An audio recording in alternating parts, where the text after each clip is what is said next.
I promised that this would be a cross-functional podcast, and episode 2 delivers as we move into the R&D side of gene and cell therapy development.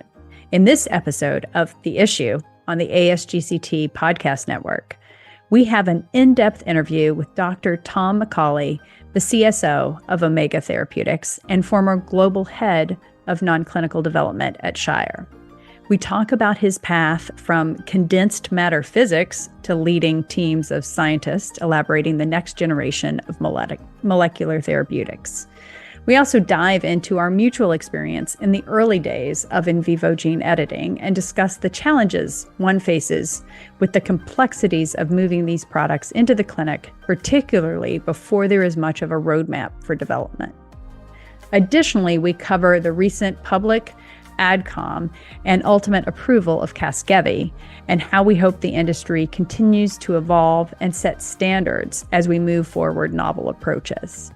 Lastly, we talk about the promising advancement in increasing the specificity of these technologies and where we hope the technology is able to take us in the future. We hope you enjoy the conversation. But first, I want you to know that groundbreaking science starts with you. The ASGCT annual meeting wants your latest gene and cell therapy research. Submit an abstract by January 26th and share your innovative work with a global community of more than 7,000 attendees. From CRISPR to cancer immunotherapies, this pioneering event showcases discoveries on the edge of what's possible. Stake your place at the ASGCT annual meeting because when it comes to the future of transformative healthcare, your discoveries deserve to be seen in Baltimore, May 7 through 11.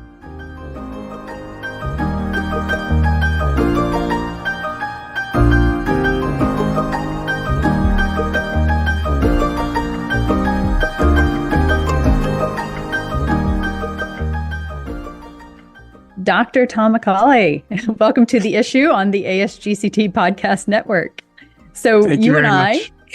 You and I first met at Shire many moons ago, and it turns out that our first gene and cell therapy program was actually the same program. It was an AAV in vivo gene editing for hemophilia, which was partnered with Sangamo. But before we got there, before we even got to Shire, you started off with a PhD in condensed matter and materials physics. And now, of course, you find yourself as the CSO of Omega Therapeutics. What was your path? What was your career path? Tell me a little. No, that is an excellent question, Emily. My condensed matter physics past started in the sort of late 80s and 90s. And, with an eye towards the key there is the applied aspect of physics. My goal in studying engineering and physics as an undergraduate, in particular, was really with an eye towards applications in terms of how, ultimately, it sounds funny to say, but how science could serve and engineering could serve humanity. And so as I was finishing graduate school and moving into a postdoc, it really was sort of the beginning of the genomics revolution. Many of the first microarray scanners were designed and built by physicists who had avocations on the biological side of the world in close collaboration. And so I was made a conscious switch into the life sciences. I joined an eclectic and very productive team of scientists led by a guy named Marty Stanton at Brandeis University at the Rosenstiel Basic Medical Sciences Research Center, and spent a couple of very interesting years there, learning the business from the ground up at the bench,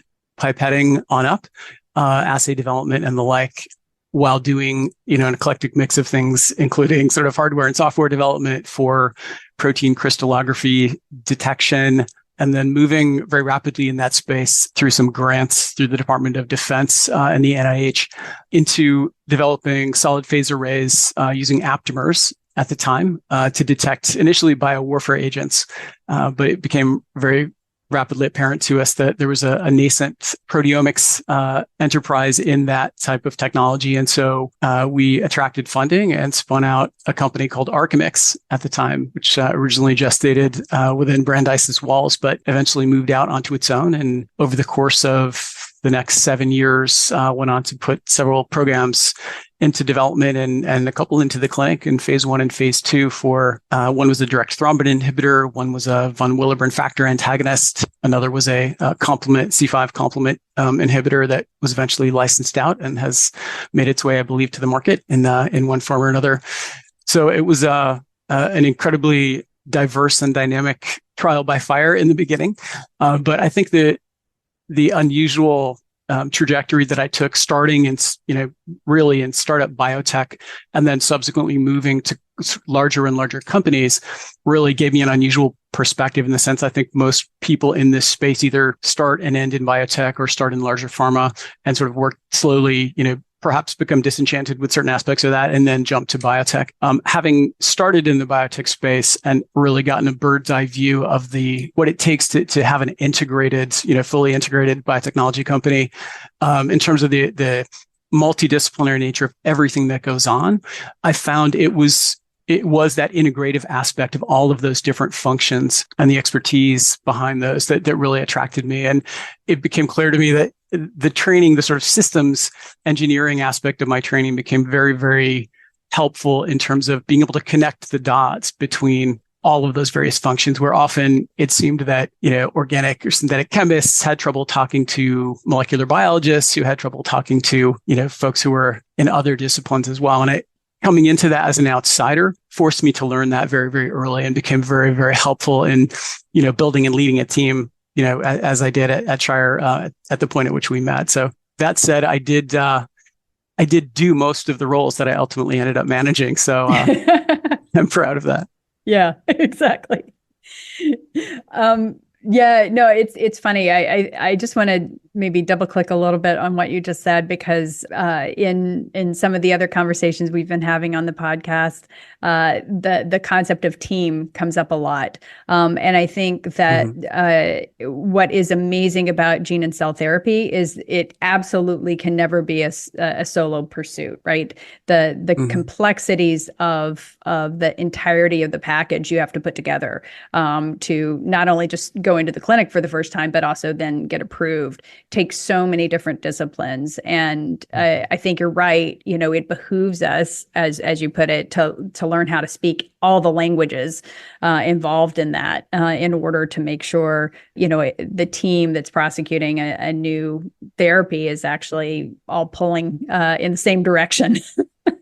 Absolutely. And I think just to start out with, to have the humility to recognize that no one discipline will have all the answers, right, for drug development. Absolutely. Right. No, it's absolutely true.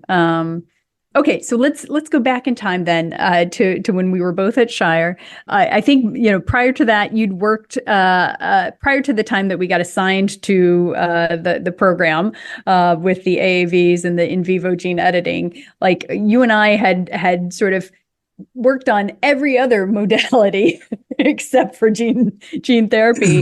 And I'm just curious, what were your biggest surprises when we started working on the alliance? One thing that immediately became, I think, important in the beginnings of that program was on the regulatory side, sort of the existence of what was relatively newly created pre-IND meetings. I think now known as Interact meetings, which in the early days of the cell and gene therapy division, now called OTAT. But I think the recognition on the part of the agency that, a specialized group of people was going to be necessary to, sort of help guide and nurture this nascent field through the regulatory process was really important. And I mean, personally, I'd be interested to hear your thoughts too, but I found those first, really informal, incredibly informal relative to the usual rigor and formality of the regulatory process. But those first informal discussions just to level set and get a sense of, what the regulatory expectations were likely to be for that program and for the product were, I think, incredibly helpful in driving internal decision making and helping to really understand, what that development plan might look like. But I'd be interested in your thoughts on that as well. No, I totally agree. I think what was interesting to me was just how different CBER and OTAT were compared to my sort of past experience, and how open they were to answering, collaboratively answering, like, what are some pretty heady, maybe a little bit open-ended types of questions, when no one has all the information, right? Like, we're just starting out. We don't know what we don't know even, and how they tended to approach, very collaboratively, giving feedback. I agree with you on that.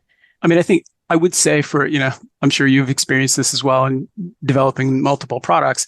In general, that spirit of collaboration, I was very, very pleased to see it, but in some ways it's not surprising, right? In a way, most of we tend to think of the folks on the other side of the table at the agencies as being regulators, when in fact they were scientists and physicians first, right? And so I think engaging them on a scientific basis was a great way to start a collaboration without the, charged overhead of having to navigate the full process right up front.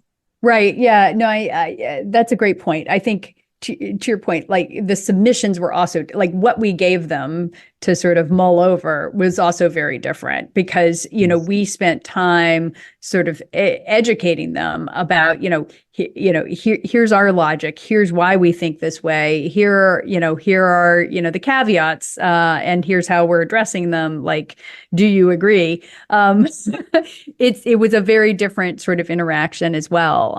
Very focused on sort of cross-educational, conversation.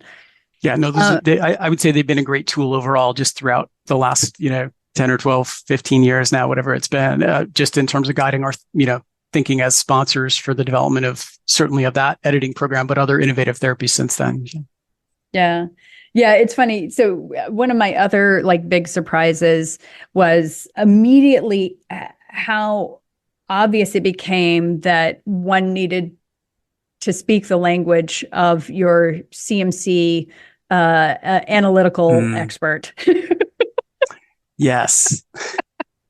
Yeah, like, it was something I could ignore when it was small molecules.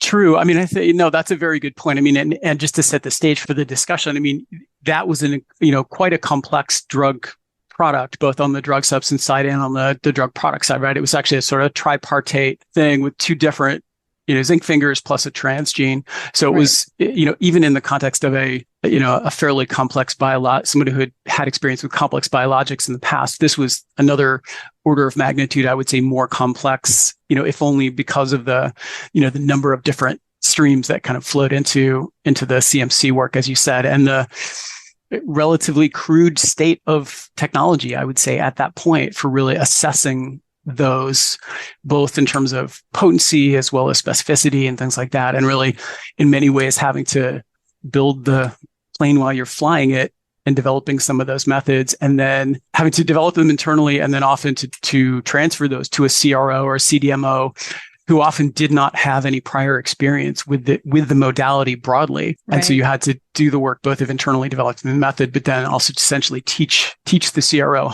how to do it in order for them to be able to validate it, and then, ultimately do the analyses that you needed them to do. So yeah, that was the CMC aspects, the tech ops aspects of that program were not to be underestimated. I completely agree.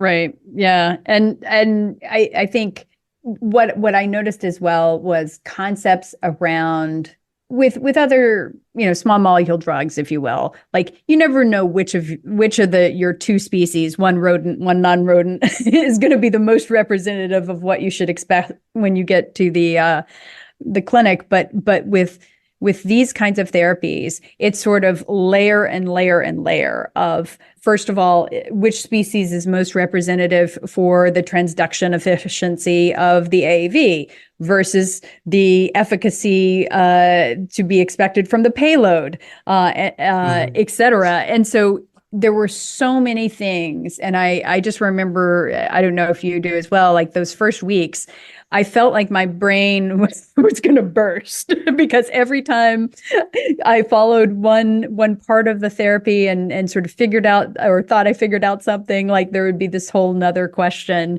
that you had to sort of sort through as well. Yeah, no, from a development and translational perspective, as you said, I mean, you're contending with on a technical level with all of the things you mentioned, but particularly, just overall the lack of an established benchmark or, framework within which to think about translation, right?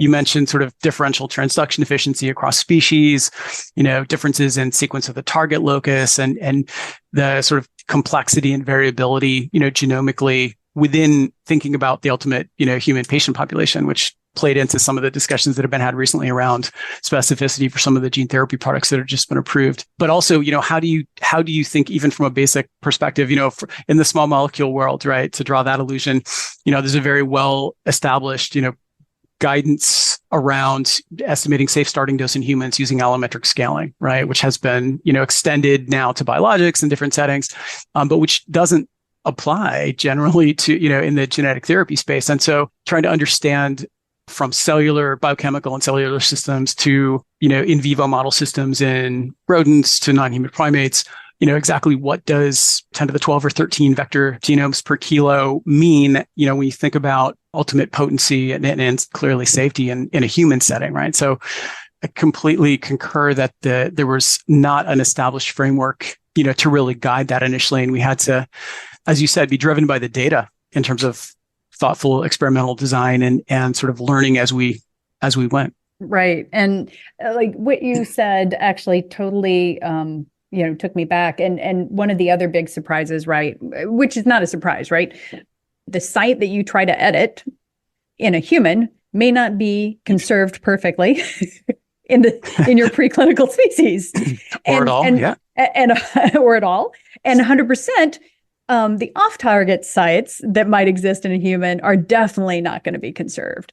And so, between the on-target and off-target, it was such a multi-layer challenge, right, to come to dose projection, because you first had, the, transduction efficiency, which might be different between species depending on which cells you're trying to edit. Then you have basically the actual coming together of all the three components in this particular case, the percent editing on target that you had to consider.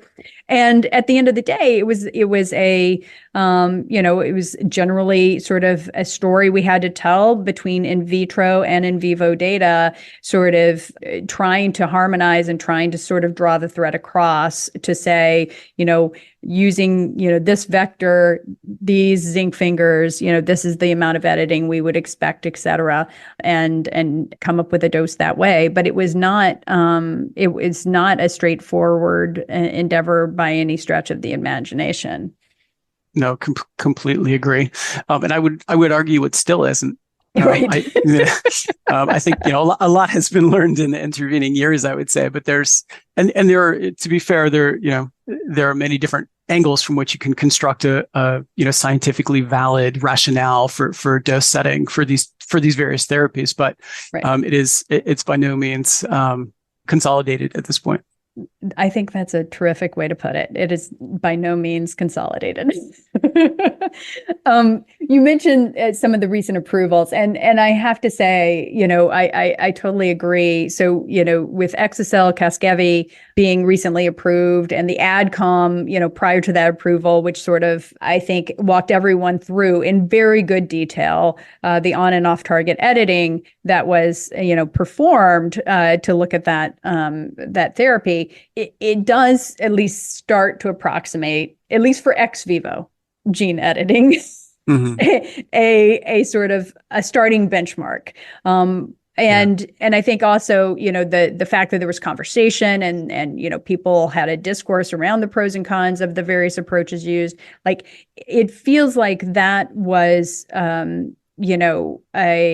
at least a start for if there's a team right now in discovery trying to figure out, how to do this for their, ex vivo therapy, like that's a good place to start. Give that a listen. But in those early days, we didn't even we were trying to sort it through. And I guess, did you have any surprises as we were trying to sort it through? Like, what was the biggest sort of aha moment for you?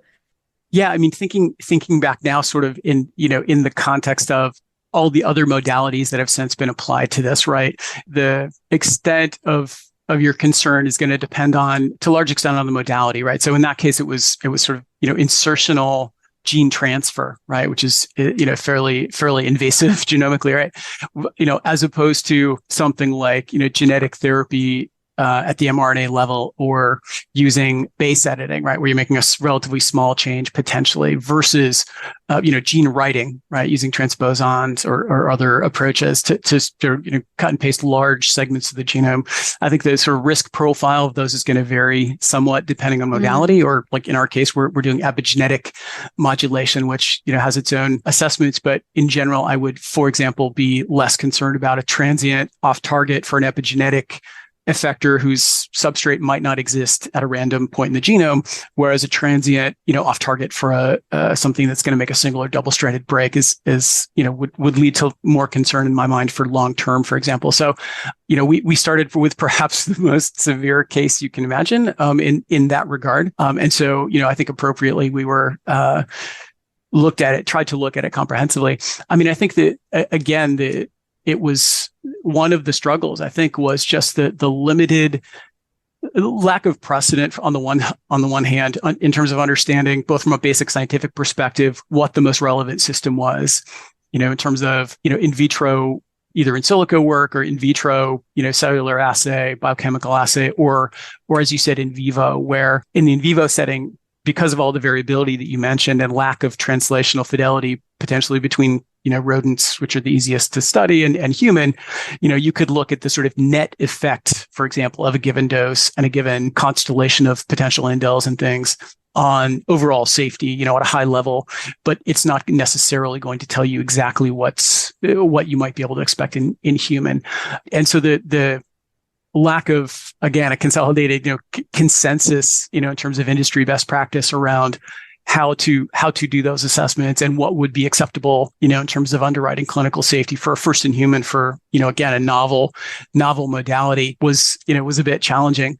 I think I guess I was heartened, in looking over the Ad Comm documents, from the Casgevy Ad Comm recently. I mean, the nice thing there, I think, was that the clinical data showed very, very clearly that they had a very high, complete response rate, essentially. So efficacy was not really at issue. It was really, they could really focus in, and they did, around, what are the potential safety concerns, specifically, around sort of the on and off target piece. But I would say that, based on the commentary there and the vote at the end, that there is, emerging consensus around the use of, a combination of in silico and in vitro cellular data and assessment to look at off target, as we and others have done in the past as well.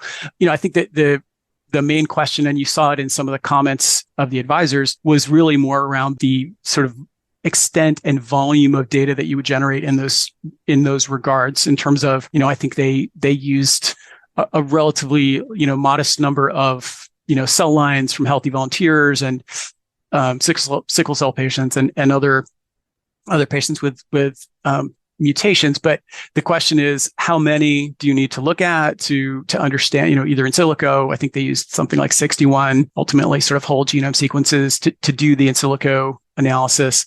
And then, again, a sort of handful of cell lines to do the cellular analysis. But, in the argument of the sponsors, they believe that what the results that they got were representative of what they were likely to see in a patient population. And overall, the committee clearly agreed.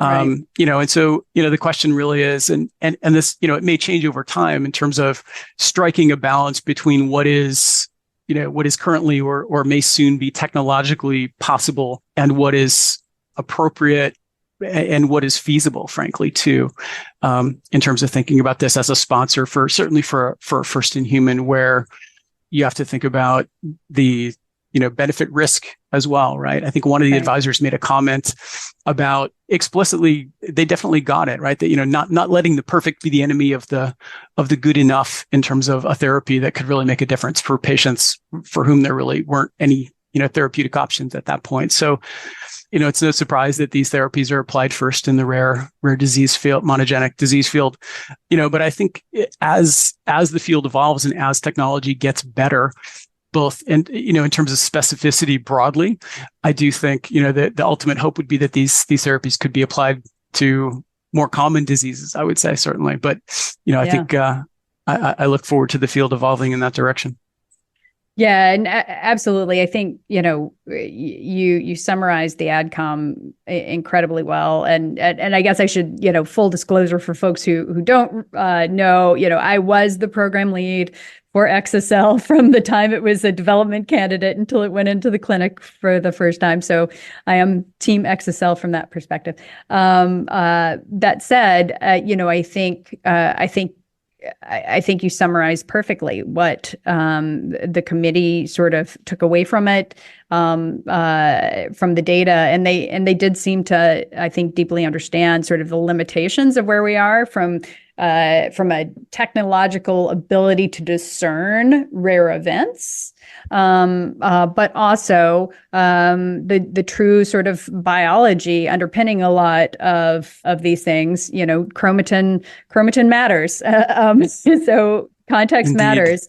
Different patients might have different off-target profiles because of that, and so it is that balance that one has to strike. And I think you're right, sort of calling it out as a risk-benefit balance. Like I would not be surprised to see a bar be slightly higher for novel entrants into the field in the sickle cell arena for these kinds of assessments, simply because now there is a therapy that is marketed and available to folks. And so I think it'll be really interesting to see, first of all, does this let's say starting benchmark become something more formalized by guidance or FDA recommendation? And then number two, like, how does that evolve over time, as we should and ought to continue to sort of press ourselves to raise our game and, help patients as much as possible. So, fully agree. I mean, we continue to sort of, compete with, but also learn from each other as sponsors, right? And, Right. The bar in this case has been set, as you said, and I would fully expect, as technology and experience with these products becomes greater, that bar will go up in terms of what the expectations would be, even in the near term, I would think. Right. And I think this points out, right, the exa-cel case is in some ways is such a simpler case, right? It's ex vivo. It's still imperfect, right? Because when you assess your editing efficiency, you're looking at a subset of cells, and those cells by definition won't be the ones going into the patient. And so there's still this limitation of our ability to fully catalog, let's say, on and off target editing. It's even more complicated in the case of in vivo gene editing products. But I think that, as an industry, we have to sort of continue to figure out novel technologies that allow us to do the best possible job at cataloging these things. Yep, I completely agree. Both I would say during clinical development, but also in the post-market setting for editing as well. Absolutely. So beyond, I think we've talked about a number of sort of challenges, but beyond sort of on and off targets, species differences, what else sort of really shocked you, I guess, or what do you want to see, let's say, development teams really focus on as the field continues to grow? What do we need to keep in mind? Yeah, I think gathering and putting in writing some sort of industry consensus in the form of white papers and other things, which ultimately should lead to guidance, what would ideally be sort of an internationally harmonized agency guidance around what, just as we just discussed. I mean, it's from our previous conversation, it's sort of stating the obvious, right? But it would be a gift to the field, right, to have a clear, harmonized guidance on both, I would say, both the preclinical assessment, but also the clinical development and post-market expectations around safety evaluation, specifically, looking at duration and expectations around, particularly in the post-market setting, for sort of data standards and compliance for long-term safety follow-up, where, as for many of these, in the rare disease field in particular, there are often registries, in the post-market space that attempt to collect the sort of real-world data that will inform, use of the product and underwrite safety and, ultimately help physicians and patients. But the collection of that data is, can be laborious both for the sponsor, but also for the patient patients who, in terms of collection of that follow-up data, depending on what sorts of data and samples and the timing of that, and which, could potentially go on for years after the clinical trial experience. It is a sort of multifaceted question where the sort of the needs of the agency and the patients and the ability to, on the sponsor side to really understand what the long-term implications of these products are, which is, it is our obligation and responsibility to do. So that would be one big wish on my list. And then, on the technology side, we talked about specificity in the sense of, on-off target at the genomic level. But I think we spoke briefly before about the sort of extension of genetic technologies broadly, to other therapeutic spaces beyond the rare monogenic. And I think, in order for that to be realized, particularly for the modalities like editing, where you're permanently altering the genome in some way, or even for, other therapies where, the genes are being modulated for months or years at a time, there needs to be a significant improvement in the specificity of targeting overall, right? Where that's in sort of it needs to be addressed, I think, at two different levels, right? And the first, from thinking about the drug product level, at the first part, I think it's a delivery question, right? Which is a major, issue and area of active work in the field where, concentrating the incurred dose into the appropriate tissue and organ system cellular and tissue compartment yeah. and the right cell types within that, because many times it's a very complex mixture, right? Limiting, and in so doing, maximizing your potency by getting it on target, and then limiting your off tissue exposure is going to be critical. The field has advanced, right? Even in the time, intervening years since we worked on the hemophilia program. I think, targeted delivery has made some real gains, but I think there needs to be sort of continued focus, and is, as well as other levers to enforce cell type specificity, right? Whether it is at the sequence engineering level, for the transgene component, or for an mRNA payload, embedding, for example, microRNA binding sites in the UTRs of a therapeutic mRNA to enforce cell type specificity, for example. There are a lot of different levers that I think can be pulled and have not been fully utilized in sort of driving specificity at that level. But then, as we talked about at the genomic level, just continuing to drive the evolution of ever better molecules with, in terms of both the DNA binding domains or aspects of that, as well as either tailored and in some cases, maybe even switchable enzymatic components, right?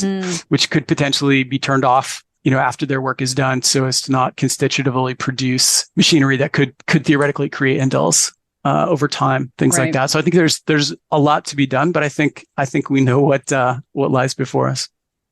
Yeah. And I think, maybe to bring it back to where we started in the first place, right? The challenge that teams face who are actively pursuing these things is always the same, which is the sort of how representative will non-clinical species be at telling you if how well you're targeting, a specific subset of cells. And then once you're in the clinic, how do you convince yourself in a human that you hit what you wanted to hit and you didn't hit what you didn't want to hit? I think there's so many layers to this, but also it's sort of work we have to do. So we have to figure it out at the end of the day. Yeah, I would completely agree. I mean, I'm heartened, certainly in our own work. I mean, the amount of information that can now be gleaned just from things you can extract from a liquid biopsy, for example, without having to resort to a tissue biopsy, right? Looking at cell-free DNA, looking at the contents of exosomes or other constituents of the blood, where you can look at target engagement with your gene target, phenotypic change in gene expression, as well as the normal sorts of biomarkers that you might otherwise look at. I think a lot of progress has been made in that regard, and it will continue to be made, which I think will, make the burden potentially on patients less as the field continues to evolve. Absolutely. And I think that hammers home also where we started, which is this is going to take a team. It's going to take teams of experts in, cell-free DNA assays. It's going to take teams of experts in on and off target editing and in LNP design and, all parts of the big picture in order to be successful in this industry. So I'm going to close this out with a final question, my favorite final question, which is if you had a magic wand and could fix one thing for cell and gene therapy development, what would it be? Ooh, a magic wand. So I cheated in the sense that I submitted 2 wishes before when I talked about both harmonized guidance and specificity. I think if I had one wish, I would aim it at the molecular level. Because I think the understanding by industry and regulatory agencies will ultimately catch up. But I would advance the technological aspect of this to make these drugs truly pristine in terms of their specificity to allow their application much more broadly. Absolutely. I like that. I like that a lot. Wonderful. Well, Tom McCauley, thank you so much for joining us today. And thanks for spending time sharing your insights. You're very welcome, Emily. Thanks. I really enjoyed it. Thank you for the invitation.